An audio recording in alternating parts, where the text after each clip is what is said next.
బ్రహ్మదేవుడు పంచముఖుడు నుండి చతుర్ముఖుడు అవ్వడానికి మరియు ద్వాదశ జ్యోతిర్లింగాలకి ఉన్న సంబంధం ఏంటి? హాయ్ ఫ్రెండ్స్, సృష్టి ఆరంభంలో బ్రహ్మదేవునికి 5 తలలు ఉండేవి. ఒక్కో తల ఒక్కో దిశకి పంచభూతాలకి నిదర్శనం. కాలక్రమేణా పంచముఖాలలో ఒకటైన ఊర్ధ్వముఖానికి అహంకారం పెరిగింది.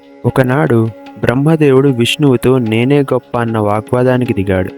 దానికి విష్ణుమూర్తి లేదు, నేనే పరమాత్మ అని బదిలిచ్చారు. ఇలా వారిద్దరి మధ్య వాగ్వాదం భీకరంగా మారుతున్న సమయంలో ఆది అంతం లేని ఒక జ్వాలాస్తంభం వారిద్దరి మధ్య ప్రత్యక్షమైంది. బ్రహ్మ విష్ణువులిద్దరూ ఆశ్చర్యపోయి దీని ఆది అంతం ఎక్కడ ఉందో తెలుసుకుందామని విష్ణుమూర్తి వారాహ రూపం దాల్చి జ్వాలాస్తంభం యొక్క కింది భాగం కనిపెట్టడానికి బయలుదేరారు. అలాగే బ్రహ్మదేవుడు హంసరూపం దాల్చి ఆ జ్వాలాస్తంభం యొక్క శిఖరాన్ని కనిపెట్టడానికి బయలుదేరారు. ఎంత ప్రయత్నించినా వారిద్దరూ ఆ జ్వాలాస్తంభం యొక్క ఆది అంతాలను కనిపెట్టలేకపోతారు. విష్ణుమూర్తి తన ఓటమిని అంగీకరిస్తారు. కానీ బ్రహ్మదేవునికి దారిలో ఒక కేతకి పుష్పం కనిపిస్తుంది.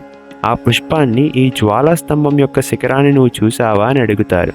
కానీ ఆ పుష్పం చూడలేదు స్వామి అని చెప్తుంది.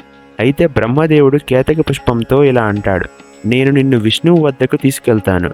ఆయనతో నేను ఈ జ్వాలాస్తంభం యొక్క శిఖరాన్ని చూశానని చెప్పమని చెప్తారు. చెప్పినట్టుగానే కేతకి పుష్పం విష్ణుమూర్తితో అసత్యం చెప్తుంది. అసత్యం వినగానే ఉగ్రుడైన మహాదేవుడు ఆ జ్వాలాస్తంభంలో నుండి బయటకు వచ్చి బ్రహ్మదేవుని 5 తలలో ఒక దానిని ఖండిస్తారు. అలా బ్రహ్మదేవుడు చతుర్ముఖుడవుతాడు. అప్పుడు మహాదేవుడు, ఈ అపరాధమునకు గాను ఇదే నేను నీకు ఇస్తున్న శాపం, నిన్ను భూలోకంలో ఎవరూ పూజించరు అని బ్రహ్మదేవుణ్ణి శపిస్తారు. అలాగే ఈ అసత్యానికి తోడుగా నిలిచిన కేతకి పుష్పాన్ని నా పూజలో వాడకూడదని శపిస్తారు. ఆ జ్వాలాస్తంభం యొక్క కాంతి మన భారతదేశంలో 12 చోట్ల పడింది.